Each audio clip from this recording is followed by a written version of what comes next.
આજે તો ગયા ડીઝલ લેવાનું થઈ ગઈ રાત ને વાગી ગયા તા 11 તો વિડીયો પૂરો જોજો મજા આવશે। Welcome to my new blog મિત્રો।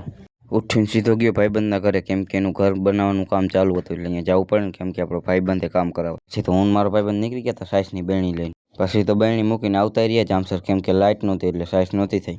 સાઈસ લઈને આવ્યા તો સીધો મને ચોટાડી દીધો ઈટું પલાળીને દે કે મને પછી હું દેતો હતો। ભાઈબંધના ઘરેથી આવ્યા હતા તો કાકાએ કીધું ઈટું દે મને કે मेरे साथ ही ऐसा क्यों होता है। કામ કરી કરીને માંડ વિહામો જડ્યો એમાં લુગડા ફિટિંગ કરાવવા ગયો હતો। ભાઈબંધના ફોન આવો મને કે અહીંયા આવ્યો ઘા તો લુગડા અહીંયા મૂકીને વયો ગયો હતો।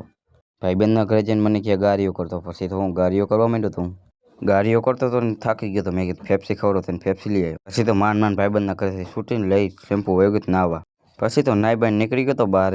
પછી તો વયો ગયો દડે રમવાનો નંબર પાડ્યા પહેલી જ દા મારી આવી ગયો। હું તો મોજમાં આવી ગયો કેમ કે મારી પહેલી દા દડે રમતા એક ભાઈ લઈ ગયા 4 વ્હીલર મને કે હાલ ડીઝલ ભરવા જાવ। પછી તો હું બે ગયો તો જોઈ લ્યો કેરબા કેટલા હે। પછી તો ફાઇનલી પેટ્રોલ પંપે પહોંચી કે જોઈ લ્યો ગળતી કેવું જાય ને કેવું જોવો હોય ખેતી વાળો આવી જો કેટલા આવ્યો હો ડીઝલનું ફૂલ માંદું જોઈ લ્યો કેરબો ખાલી કેટલો હટે આટલો તો માન હટતો તો હોય આ કેદી મારો વારો આવશે। પછી તો માન થોડાક આગળ વહીને મોજ આવી ગઈ મેં કીધું હવે તો કાયો વારો આવી જાય। પછી તો 11 વાગ્યા ફાઇનલી આપણો વારો આવી ગયો।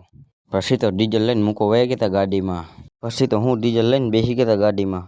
થોડીક જ વારમાં પહોંચી ગયા હતા ઘરે પહોંચતા વાગી ગયા હતા 11:30 તો હવે આ બ્લોક અહીંયા જ પૂરો કરી મળીએ નવા બ્લોકમાં।